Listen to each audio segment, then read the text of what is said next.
Selamat pagi semuanya. Ya Allah kita yang luar biasa, amin. Ya, kita sudah belajar keturunan Abraham ada tiga jenis. Keturunan itu dalam bahasa Inggris pakai kata seed yang artinya benih. Jadi dalam keturunan Abraham ada 3 jenis benih. Dan kita sudah mulai dengan jenis benih yang pertama yaitu benih debu tanah. Nah kita sekalian tidak mau menjadi benih debu tanah. Karena benih debu tanah tidak bisa meremukkan kepala ular. Benih debu tanah justru menjadi makanan ular. Dan kita tidak mau hidup seperti itu. Kita tidak mau kita menjadi keturunan Abraham yang bisa diombang-ambingkan oleh angin dunia ini. Yang dipermainkan oleh dunia ini. Tidak. Kita harus bisa berada di atas segalanya. Karena kita adalah tubuh Kristus. Amin. Kita tubuh Kristus. Kristus adalah kepala dan segala sesuatu sudah diletakkan di bawah kaki Kristus. Kalau kita tubuh Kristus, artinya segala sesuatu berada di bawah kaki kita. Ya.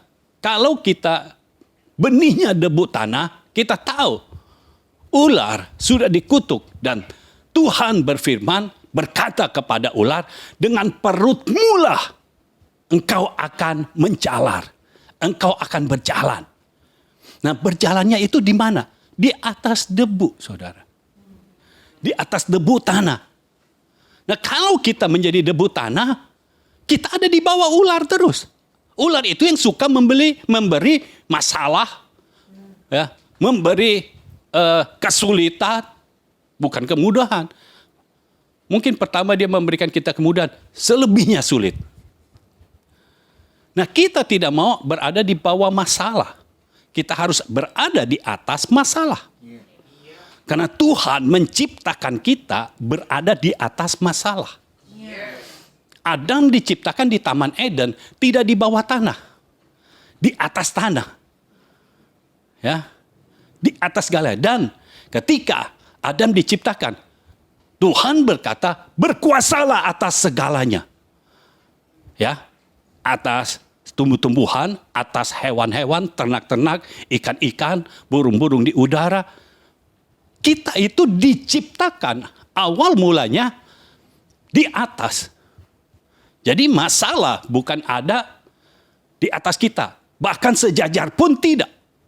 Ada di bawah kita. Tetapi karena Adam berbuat dosa, membuat kita hidupnya di bawah masalah. Makanya firman Tuhan kepada Adam, engkau akan bekerja keras. Jadi kita harus tahu, bekerja keras ini akibat dosa. Sudah bekerja keras, hasilnya belum tentu yang terbaik. Yang menjadi makanannya adalah tetap rumput-rumput, buah-buah yang ada di hutan, di padang. Ya, karena setiap yang benih yang ditaburkan oleh Adam akan keluarnya itu rumput duri. Tidak bisa dimakan. Ya, hanya bisa diinjak-injak. Dan diinjak pun kalau kita tidak pakai alas karena namanya rumput duri, kakinya sakit. Jadi pasti akan dibasmi. Itu sebabnya benih debu tanah itu bisa dibuang. Ya. Benih debu tanah tidak pernah dipandang oleh yang lainnya. Jadi makanan ular. Nah, saya percaya ketika Yesus datang dalam hidup kita, maka benih debu tanah ini yang tadinya menjadi milik kita diubahkan oleh Tuhan. Menjadi benih yang baru. Benih di dalam kelahiran baru akan membuat kita bukan menjadi makanan ular, tetapi menjadi orang yang bisa meremukkan kepala ular.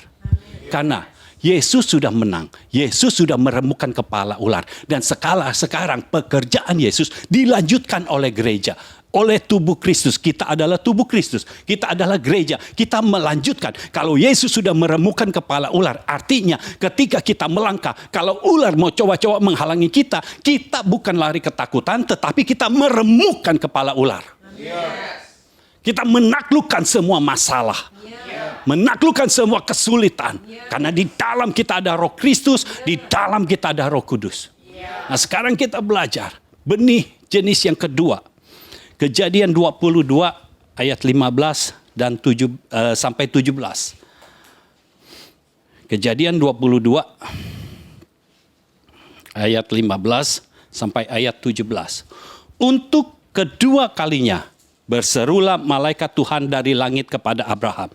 Katanya, aku bersumpah demi diriku sendiri, demikianlah firman Tuhan. Karena engkau telah berbuat demikian, dan engkau tidak segan-segan untuk menyerahkan anakmu yang tunggal kepadaku, maka aku akan memberkati engkau berlimpah-limpah dan membuat keturunanmu sangat banyak seperti bintang di langit dan seperti pasir di tepi laut, dan keturunanmu itu akan menduduki kota-kota musuhnya. Perhatikan firman Tuhan kepada Abraham ayat yang ke-17, maka aku akan memberkati engkau berlimpah-limpah. Nah, saya mau saudara melihat dalam Kejadian pasal 3 waktu Tuhan berfirman kepada Adam. Ayat yang ke-17 dari Kejadian pasal 3. Jadi kita bisa membandingkan Kejadian pasal 3 ayat 17. Lalu firman-Nya kepada manusia itu, karena engkau mendengarkan perkataan istrimu dan memakan dari buah pohon yang telah kuperintahkan kepadamu, jangan makan daripadanya, maka terkutuklah tanah karena engkau. Dengan bersusah payah engkau akan mencari rezekimu dan tanah seumur hidupmu. Semak duri dan rumput duri yang akan dihasilkannya bagimu, dan tumbuh-tumbuhan di padang akan menjadi makananmu.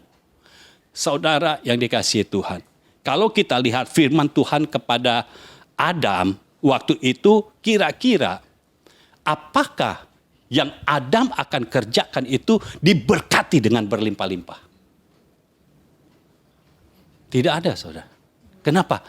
Karena yang terkutuk tidak pernah bisa diberkati dengan berlimpah-limpah. Adam sudah terkutuk. Itu sebabnya Tuhan membangkitkan orang-orang benarnya.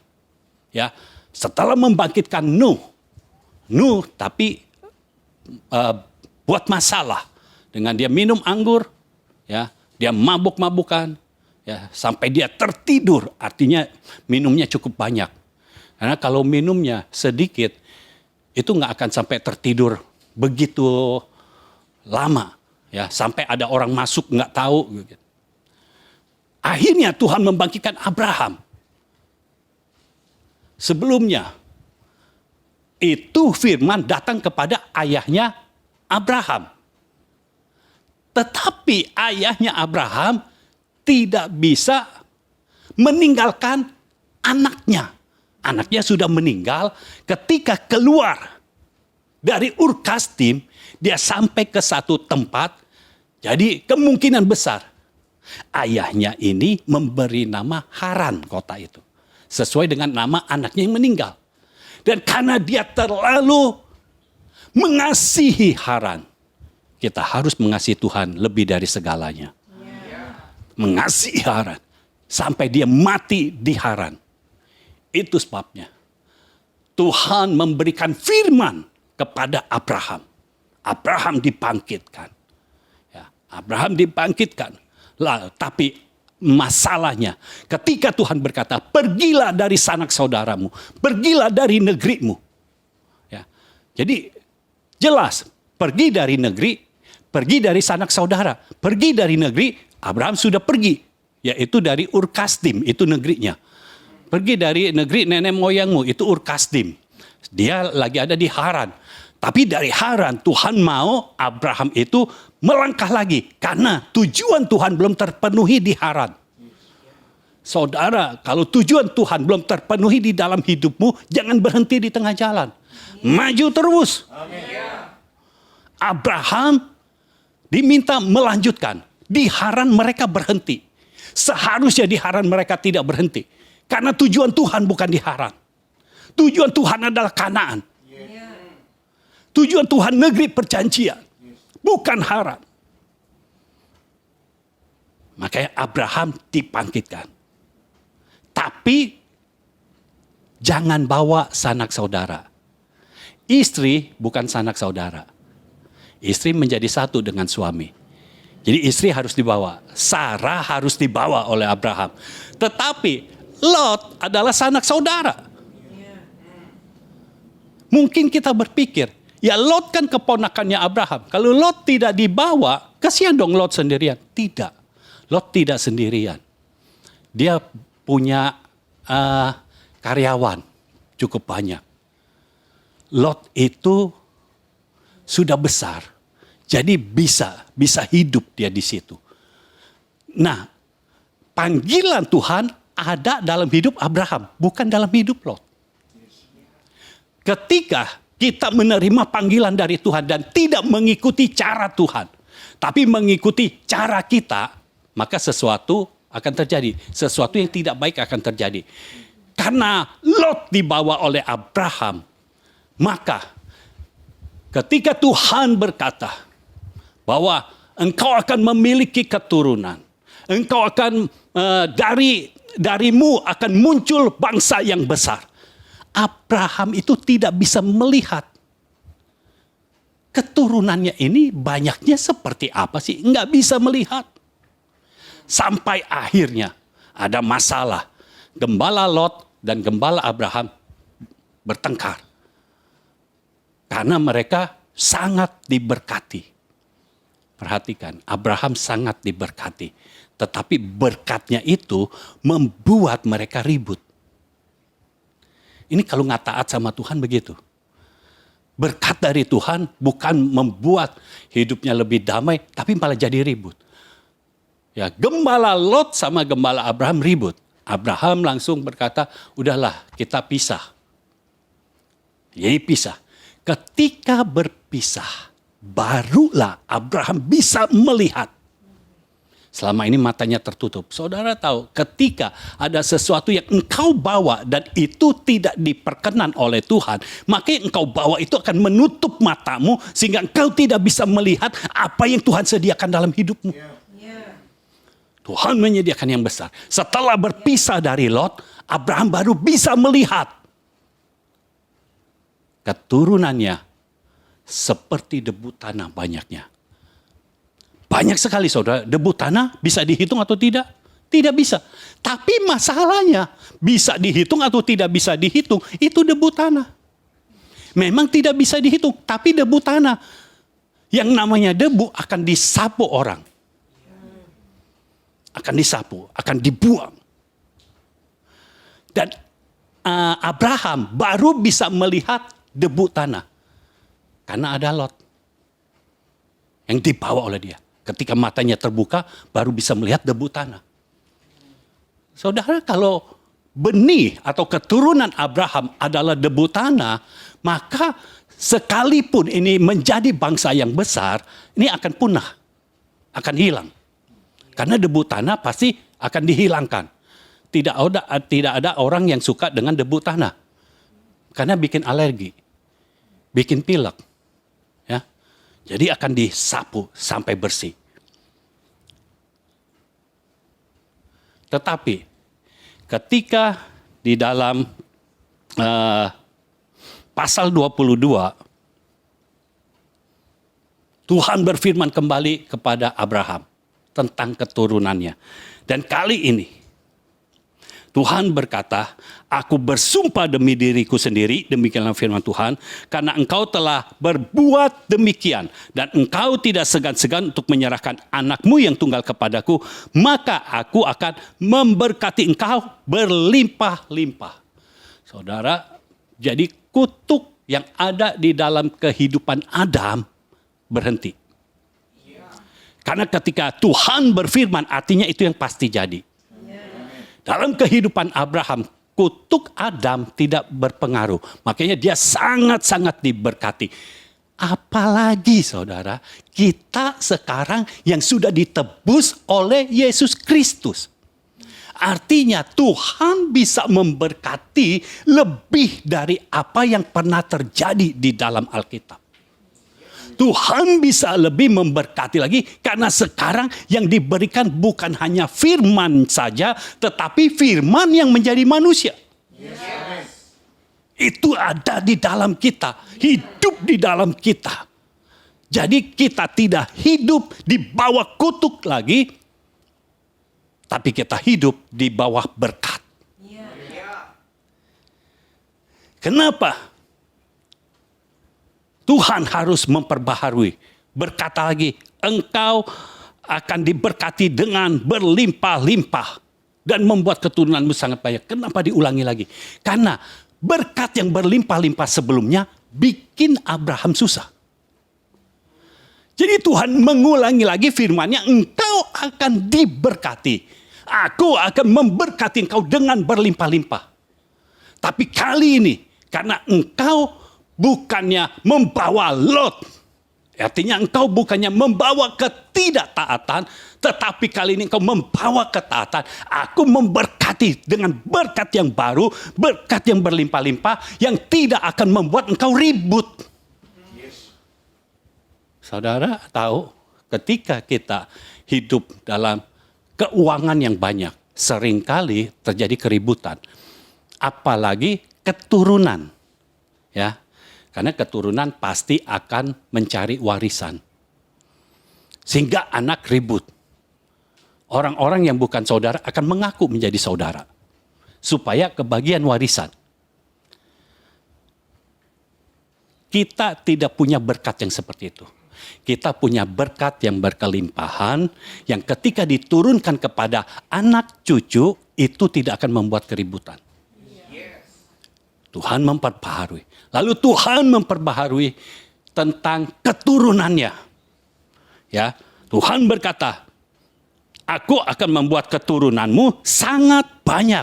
Seperti bintang di langit dan seperti pasir di tepi laut. Dan keturunanmu itu akan menduduki kota-kota musuhnya. Lalu dikatakan, oleh keturunanmu lah semua bangsa di bumi akan mendapat berkat.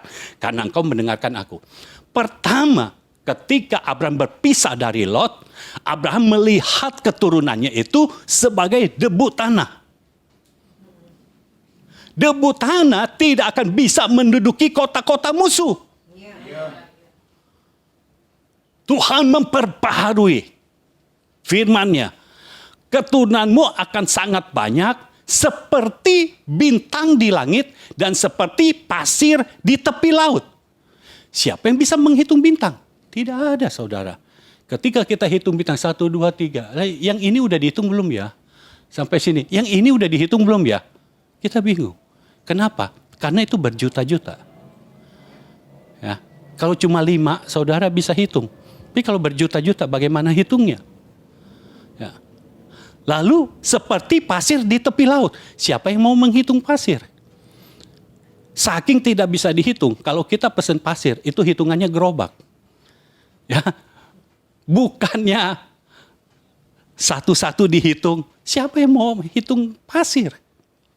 Tidak ada, sangat banyak. Tetapi kita perhatikan, sekarang Tuhan berkata, keturunanmu jenisnya beda. Bintang di langit dan pasir di tepi laut.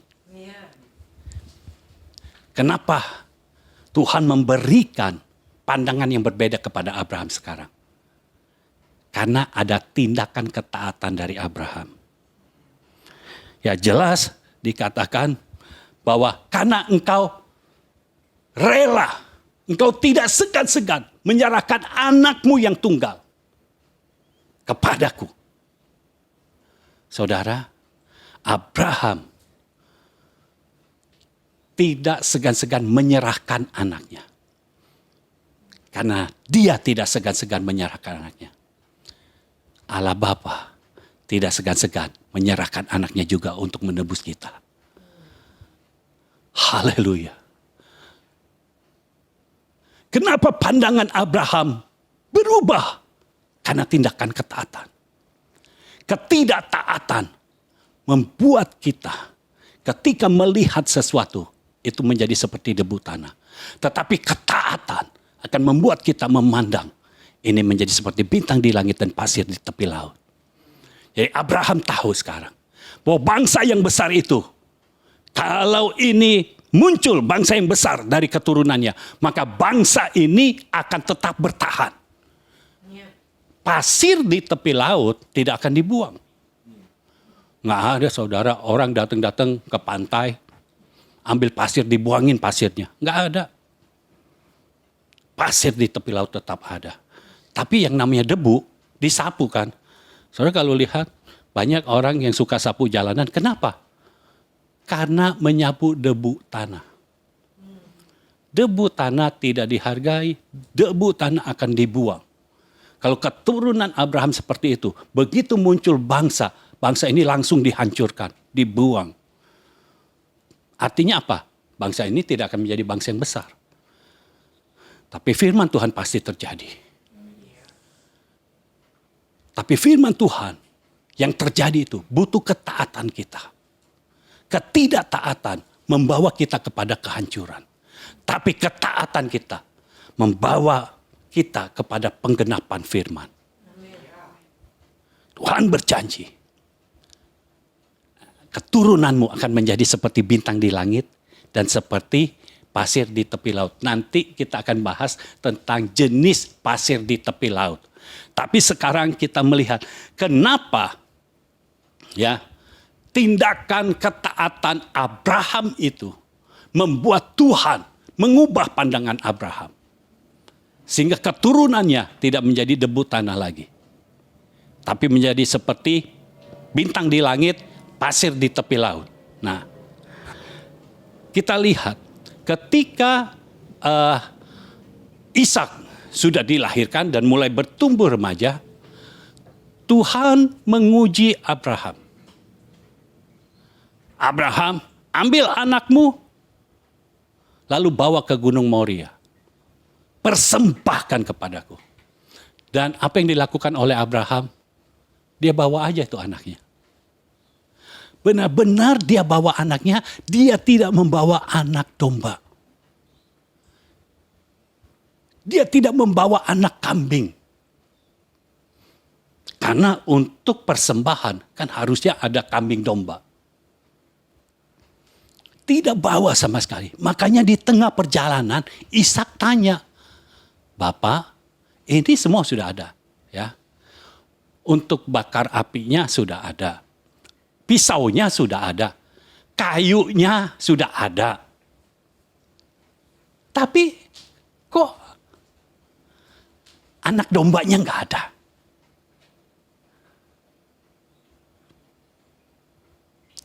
Abraham cuma berkata, ya nanti Tuhan akan sediakan jalan. Mereka jalan. Ishak sudah bertanya. Jadi itu benar-benar anak dombanya bukan disembunyikan oleh Abraham.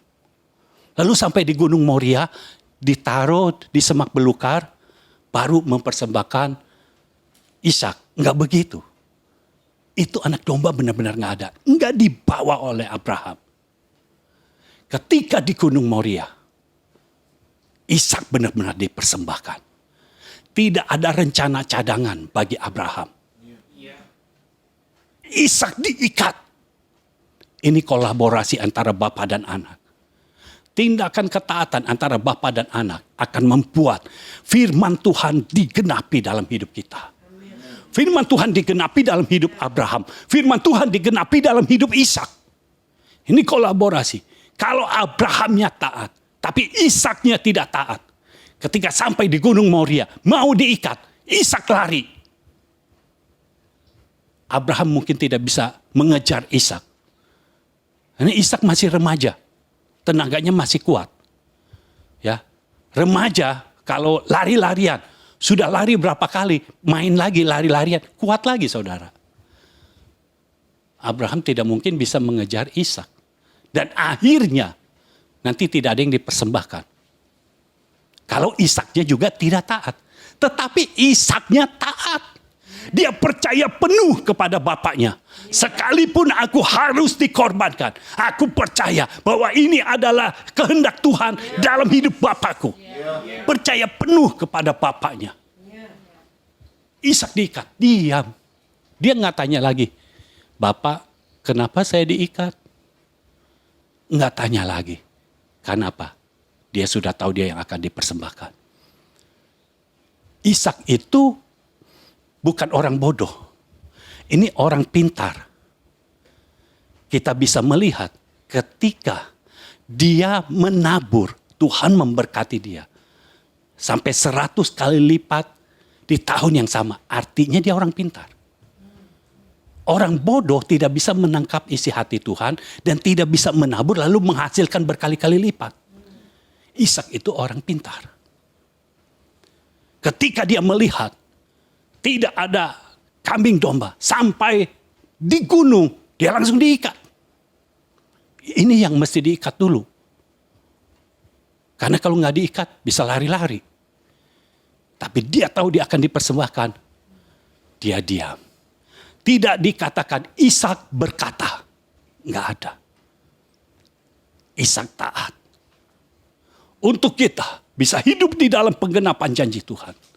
Harus ada kolaborasi bapak dan anak. Ishak diikat, lalu mulai setelah Abraham mempersiapkan mezbah. Ishak yang ditaruh di atas mezbah. Sudah semakin jelas tujuan Abraham. Ishak sudah melihat dengan jelas. Memang dirinya yang dipersembahkan. Tetapi sekali lagi, Ishak tidak membuka mulutnya. Dia tidak komplain kepada bapaknya. Apakah mudah hidup seperti Ishak? Oh, saya rasa tidak mudah. Ketika bapakmu melakukan sesuatu yang tidak sesuai dengan keinginanmu, mungkin kau komplain. Mungkin kau akan lari. Tapi Ishak tidak lari. Ishak percaya penuh kepada bapaknya. Kalau memang harus ini yang dikorbankan dari hidupnya, Ishak rela. Karena Ishak tahu bapaknya sedang melakukan kehendak Bapa di sorga. Dia rela. Dan ketika Abraham mengeluarkan pisau, sudah semakin nyata Ishak yang akan dibunuh. Saudara, kalau kita dibunuh oleh orang lain masih mending. Tapi kalau dibunuh oleh Bapak sendiri, itu rasanya bagaimana? Tetapi bisakah kita memiliki ketaatan seperti Ishak? Saudara mau menjadi benih yang bukan debu tanah.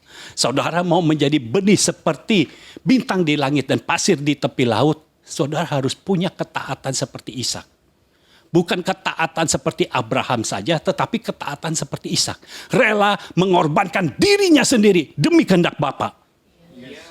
Bahkan ini kehendak bapaknya, bukan bapak di sorga. Kehendak bapaknya sendiri. Dia rela. Ketika Abraham mengeluarkan pisau, benar-benar ini sudah di ujung tanduk. Dan Abraham mulai menaikkan pisau. Karena pasti tujuan Abraham adalah jantungnya Ishak. Supaya Ishak tidak menderita. Ditusuk jantungnya supaya langsung mati. Dan Tuhan tidak pernah terlambat. Haleluya. Ketaatan dari bapa dan anak akan melihat janji Tuhan yang lebih besar lagi. Pengorbananmu dengan ketaatan tidak akan membuat engkau sia-sia di hadapan Tuhan. Oke, ketika saudara harus berkorban perasaan, berkorban apapun juga. Padahal bukan untuk Bapa di sorga, tapi untuk Bapa sendiri, Bapa yang di dunia ini. Ketika engkau berkorban, ada ketaatan dari Bapa, ada ketaatan dari anak. Tuhan akan memperbaharui perjanjiannya, Tuhan akan memperbaharui firman-Nya dengan yang lebih besar lagi. Ketika Abraham mau menusuk jantung Ishak, Tuhan berkata, "Stop Abraham." Abraham orang yang taat. Bayangkan kalau Abraham tidak taat, saudara. Ketika disuruh stop, angin kali ini bukan suara Tuhan. Mati Ishak. Tapi dia taat. Ketika Tuhan berkata stop, dia stop. Dan ketika itulah pengenalan Tuhan yang baru ada dalam hidup Abraham. Tuhan menyediakan. Ada anak domba yang tersangkut itu. Dan itu menjadi korban. Ishak selamat, Abraham selamat. Karena kalau Ishak mati, Abraham itu lebih dari mati, saudara. Lo membunuh anak sendiri itu nggak enak, apalagi itu anak yang tunggal. Dan anak yang disayang, anak yang dikasihi. Tapi demi mewujudkan isi hati Tuhan, Abraham rela. Kalau saudara diuji seperti ini, apakah saudara bisa? Hanya ketaatan yang bisa melakukannya. Ketidaktaatan akan selalu dipenuhi dengan perdebatan, dipenuhi dengan komplain. Tapi ketaatan membuat penggenapan janji Tuhan itu terjadi dalam hidup kita. Lalu Tuhan berfirman, karena engkau tidak segan-segan menyerahkan anakmu yang tunggal kepadaku, maka aku akan memberkati engkau dengan berlimpah-limpah. Berkat yang berbeda dari yang sebelumnya. Berkat sebelumnya yang bersama dengan Lot membuat engkau ribut. Gembalamu dengan gembala Lot ribut. Tapi kali ini aku memberikan berkat yang berlimpah-limpah. Berkat yang baru. Yang tidak akan membuat engkau susah. Berkat yang baru. Dan keturunanmu menjadi seperti bintang di langit. Seperti pasir di tepi laut. Berubah, saudara. Ketaatan Abraham, ketaatan Ishak membuat keturunan Abraham sekarang ada jenis yang baru. Yaitu bintang di langit dan pasir di tepi laut. Haleluya, haleluya. Kita mengucap syukur. Akhirnya ada jenis yang baru. Bisa bayangkan kalau kita keturunan Abraham, ya kita kan keturunan Abraham. Lalu benih kita yang kita terima nih, benihnya adalah debu tanah. Artinya kita menjadi debu tanah. Berarti kita akan dibuang. Kita tidak akan menjadi orang yang terpandang. Dimanapun kita ditempatkan, kita menjadi orang yang paling bawah. Tetapi masa itu sudah selesai. Ketika Abraham mempersembahkan Ishak kepada Tuhan. Ada tindakan ketaatan. Saudara, betapa luar biasanya tindakan ketaatan kita. Tindakan masing-masing kita di dalam ketaatan mutlak. Itu sangat-sangat luar biasa dampaknya. Saudara mungkin tidak melihatnya langsung. Tetapi Tuhan memperhitungkan itu semua. Lalu, ketika Abraham sudah melihat keturunannya seperti bintang di langit dan seperti pasir di tepi laut. Dia tahu sekarang keturunannya bisa menjadi bangsa yang besar. Dan ada firman yang baru. Dikatakan, oleh keturunanmu lah bangsa akan diberkati. Dan keturunanmu akan menduduki kota-kota musuhnya. Tadinya ketika Tuhan berfirman bahwa keturunanmu akan seperti debu tanah banyaknya. Tidak dikatakan oleh keturunanmu atau keturunanmu akan menduduki kota-kota musuhnya. Tidak ada. Saudara baca lagi. Tetapi ketika Abraham dan Ishak taat bersama-sama. Ada firman yang baru. Keturunanmu akan menduduki kota-kota musuhnya. Artinya bangsanya akan menjadi besar. Bukan hanya bangsa yang besar saja, tapi bisa ekspansi. Karena menduduki kota-kota musuh, artinya bangsanya menjadi besar lagi. Merebut kota musuh kan. Berarti bangsanya menjadi besar lagi. Bukan hanya besar dan stuck, tetapi terus ekspansi. Ini janji Tuhan kepada Abraham. Sekarang kita bisa melihat bahwa benih yang ada dalam kehidupan Abraham, dalam keturunan Abraham, adalah seperti bintang di langit dan pasir di tepi laut. Nah, sekarang kita lihat lagi Kejadian 32. Ini Tuhan dengan Yakub.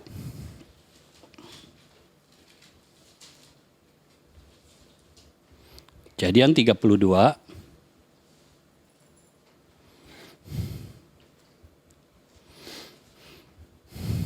Ayat yang ke-12.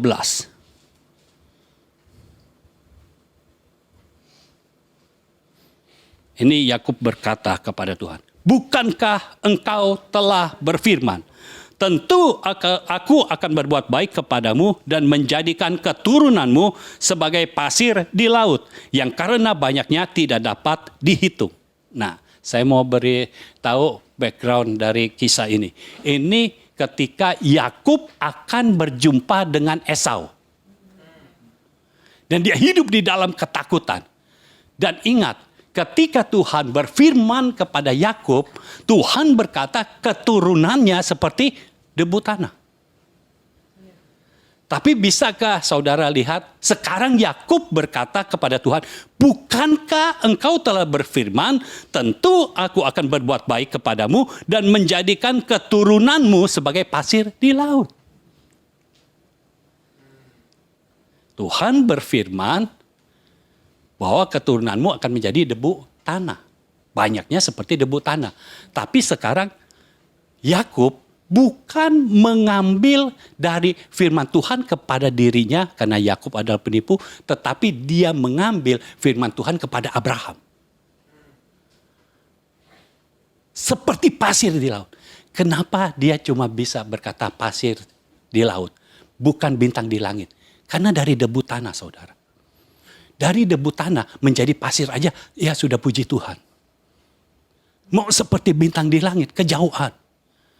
Jadi dia berkata kepada Tuhan, bukankah engkau berfirman? Ini akan menjadi seperti pasir di laut. Nah, saudara tahu, kalau seperti debu tanah, artinya ini kan Yakub sedang mau berjumpa dengan Esau. Esau itu ketika terakhir kali bertemu dengan Yakub, ya, ketika Ishak ayahnya itu meninggal, ya. Terakhir kali Esau itu penuh dengan kemarahan ingin membunuh Yakub. Itu terakhir kali pertemuannya. Lalu Yakub lari ke rumah Laban, ya. Sekarang mau bertemu lagi. Terakhir ketemu, Esau itu penuh dengan kemarahan ingin membunuh Yakub. Sekarang Yakub dengan anak-anaknya, dengan istri-istrinya, dan dengan semua perbendaharanya, ada domba, ada apa ya. Jadi dia minta semuanya jalan di depan dia. Dia yang terakhir. Jadi diberikan domba, pokoknya diberikan persembahan lah. Kalau ketemu Esau, jadi ini milik hambamu, bukan adikmu. Ini milik hambamu Yakub. Yakub ada di belakang. Kenapa Yakub di belakang? Supaya kalau Esau masih marah, mau membunuh, dia itu yang terakhir yang dibunuh. Jadi ini dia sendirian, yang lainnya udah jalan nih. Dia sendirian. Dan dia coba mengingatkan Tuhan. Dengar saudara, kalau Tuhan sudah berfirman, nggak perlu diingatkan. Tuhan itu pasti tahu. Tuhan pasti ingat. Saudara tahu ya, janji Tuhan kepada Nuh, lalu Tuhan kan kasih pelangi. Lalu Tuhan katakan, pelangi ini tanda supaya aku ingat. Ya. Maksudnya apa? Tuhan akan selalu ingat. Karena apa? Di tata Tuhan, kalau saudara baca di Wahyu, itu ada pelangi. Artinya apa? Bahwa Tuhan selalu ingat dengan janjinya. Tuhan selalu ingat dengan firman-Nya. Nah saudara, kalau saudara lupa akan janji Tuhan, Tuhan tidak pernah lupa akan janjinya. Kalau saudara lupa akan firman Tuhan, Tuhan tidak pernah lupa akan firman-Nya. Makanya ketika engkau berjalan di dalam ketaatan, walaupun engkau lupa akan janjinya, janji Tuhan dalam hidupmu tetap akan digenapi. Kalau engkau tetap berjalan di dalam ketaatan. Nah Yakub tidak berani bilang, bukankah engkau berkata, keturunanku akan seperti bintang di langit. Nggak berani saudara, orang jelas. Yakub ini bukannya lupa. Dia coba mengingatkan Tuhan, tapi dia ambil dari firman Tuhan kepada Abraham. Padahal kepada dirinya, itu debu tanah benihnya. Keturunannya debu tanah. Karena penipu, keturunannya pasti debu tanah. Orang yang suka berbohong, tidak pernah menepati janji, keturunannya debu tanah. Karena Tuhan tidak suka dengan orang yang berdusta. Karena bapak segala dusta adalah iblis. Bukan Tuhan. Makanya selama Yakub tetap menjadi Yakub, keturunannya tetap debu tanah. Dan sekarang Yakub memohon kepada Tuhan, kalau keturunanku debu tanah, habis semua ini sama Esau. Karena Esau kan nggak sendirian. Esau punya pegawai-pegawai juga. Kalau Esau lagi dalam kemarahan, melihat semua ini anak-anak Yakub, dia marah, habis semua kalau debu tanah. Karena debu tanah Esau akan memandangnya sebagai orang yang tidak berguna kan. Akan habis semua. Itu sebabnya Yakub negosiasi. Maklum keturunan Abraham. Negosiasi. Bukankah keturunannya ini adalah pasir di laut? Kalau pasir di laut kan nggak akan dibuang. Nggak akan dihabiskan. Udah pasir di laut, nggak bintang loh. Nggak bintang loh Tuhan, ini pasir di laut. Tapi ini luar biasa ya. Ketika kita datang kepada Tuhan, Tuhan mengabulkan. Tuhan mengabulkan apa yang Yakub mau. Seperti pasir di laut. Tapi Tuhan berpegang kepada firman-Nya. Pendusta tidak akan berkenan kepada Tuhan. Itu sebabnya. Kalau saudara baca ayat ini selanjutnya. Tuhan mengubah Yakub menjadi Israel. Harus diubah dulu Yakubnya. Baru keturunannya berubah. Selama Yakub tetap menjadi Yakub, keturunannya tetap debu tanah. Dan akan dihabisi oleh Esau. Tapi kali ini Tuhan mengubah nama Yakub. Makanya Tuhan berkata, engkau tidak disebut Yakub lagi. Tetapi engkau adalah Israel. Israel artinya pangeran Allah. Pangeran Allah artinya anak Allah. Kita adalah pangeran Allah. Kita adalah anak Allah yang sudah ditebus. Jadi benih kita minimal. Benih kita minimal pasir di laut. Bukan debu tanah lagi. Haleluya. Dan kita tahu. Dengan perjanjian Tuhan dengan Yakub ini. Yakub harus diubah identitasnya. Itu sebabnya untuk mengubah identitas Yakub. Yang harus diubah adalah cara jalannya. Cara jalannya itu kan menentukan cara pikirnya. Kalau kita melihat cara jalan orang, langkah-langkah yang diambil itu kan berasal dari pikirannya. Jadi yang diubah cara jalannya, cara pikir Yakub. Supaya jangan jadi penipu lagi. Selama Yakub penipu, habislah keturunannya yang habis. Itu sebabnya ketika berjumpa dengan Esau, Esau bukannya penuh dengan kemarahan. Tetapi diubah hati Esau oleh Tuhan. Karena apa? Tuhan sudah mengubah Yakub terlebih dahulu. Kalau saudara mau orang-orang di sekitarmu berubah, engkau yang harus berubah terlebih dahulu. Jangan berharap orang lain berubah, tetapi engkaunya tidak mau berubah. Yakub mengikuti apa yang Tuhan mau. Namanya diganti menjadi Israel. Itu sebabnya. Dia namanya Israel dan suku-suku dari keturunannya itu menjadi satu dan disebut Israel. Dan bangsanya akhirnya muncullah namanya Israel. Dan dia merelakan pangkal pahanya. Ya, terpelecok. Jadi jalannya agak pincang. Cara jalannya beda. Cara jalan kita harus beda kalau kita diubahkan oleh Tuhan. Itu berasal dari cara berpikir. Artinya cara berpikir kita juga harus berbeda. Ketika Yakub sudah berubah, maka Esau pun berubah. Di dalam Esau bukan penuh dengan kemarahan lagi, tapi penuh dengan kerinduan. Oh haleluya, hanya Tuhan yang bisa mengubahkan hati orang. Jadi ketika berjumpa, Esau tanya, mana Yakub adikku? Jadi sebelum rombongan dari Yakub ini berkata kepada Esau, Esau sudah berkata terlebih dahulu, mana Yakub adikku? Aku mau memeluknya. Ketika Yakub datang, Yakub walaupun deg-degan, jalannya udah beda, Esau langsung memeluknya, merangkulnya. Tuhan bisa mengubahkan setiap hati orang. Kalau saudara merasa ada orang yang tidak bisa diubahkan hatinya, Tuhan bisa mengubahkan. Esau diubahkan. Benar-benar 180 derajat. Dari yang begitu marah kepada Yakub, sekarang begitu mengasihi Yakub. Esau berkata, sudah, ini kan semua kekayaanmu. Sudah, ambil. Jangan diberikan kepadaku karena aku sudah punya juga. Tapi Yakub bersikeras memberikan kepada Esau. Esau akhirnya menerima. Tidak ada satupun dari keturunan Yakub yang mati. Yang tadinya Yakub sudah berpikir habis semua sama Esau. Anaknya masih kecil-kecil kan, belum begitu besar. Istrinya ada 4. Habis semua ini. Tetapi Tuhan mengubahkan keadaan. Tapi masalahnya, keturunan Yakub itu seperti pasir di laut. Pasir di tepi laut ini masih berguna, saudara. Karena pasir masih dipakai untuk membangun.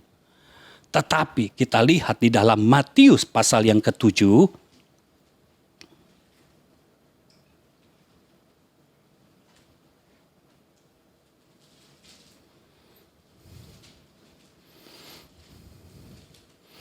Matius pasal 7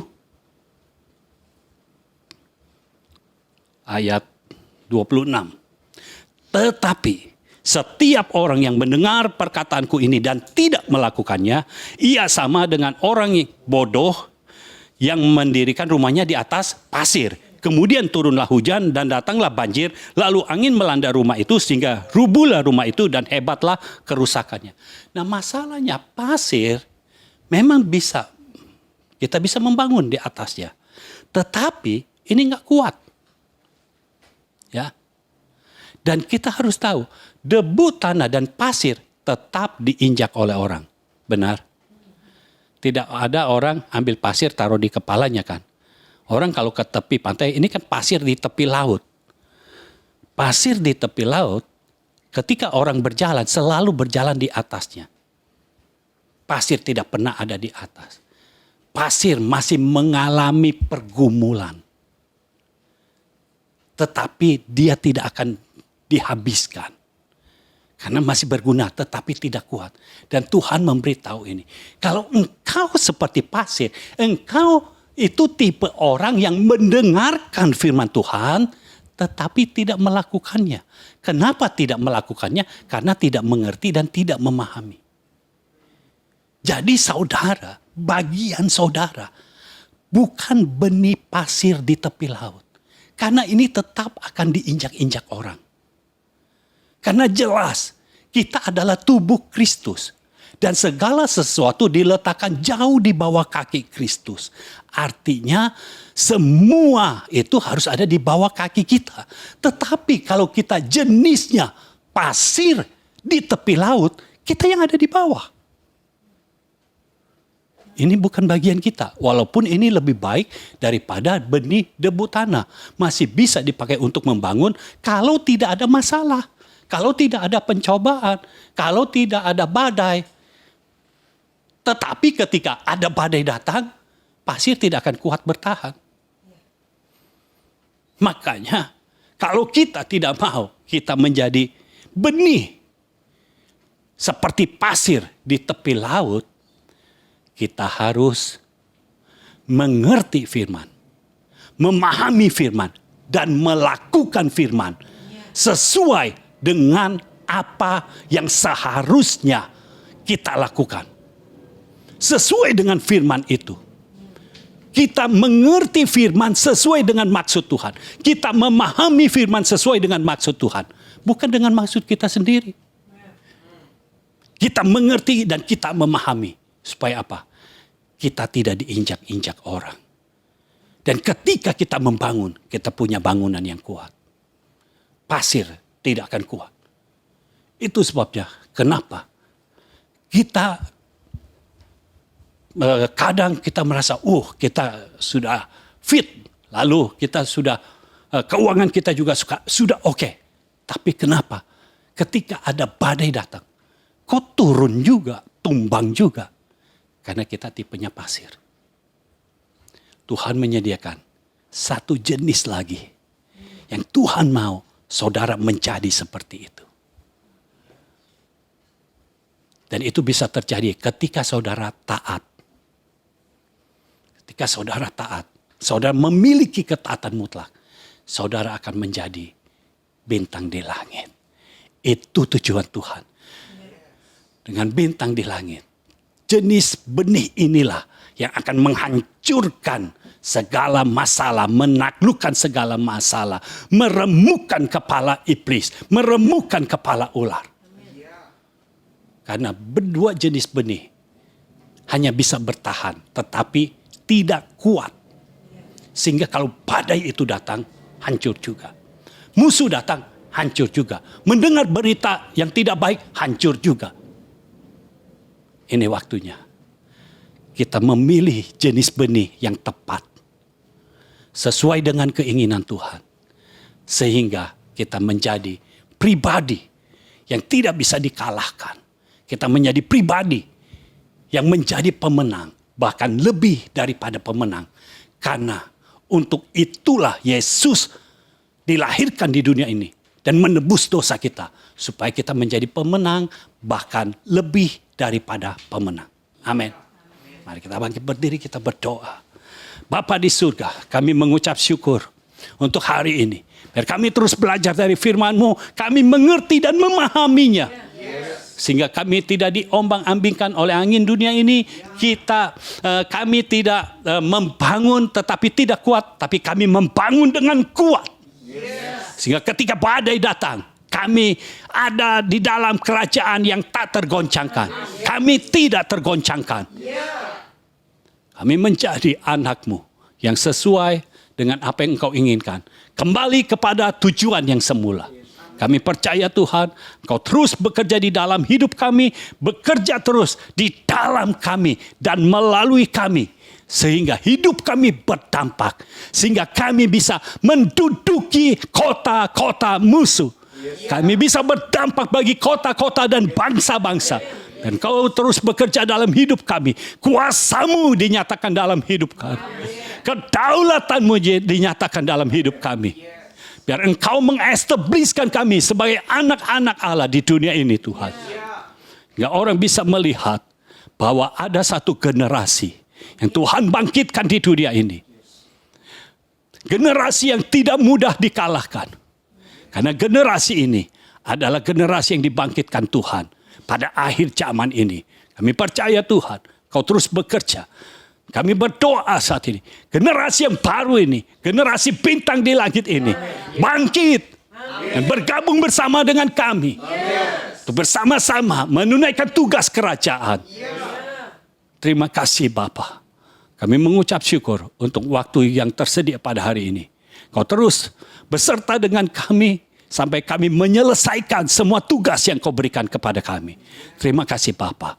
Kami berdoa dan mengucap syukur kepadamu di dalam nama Tuhan Yesus Kristus. Amin. Amin. Amin.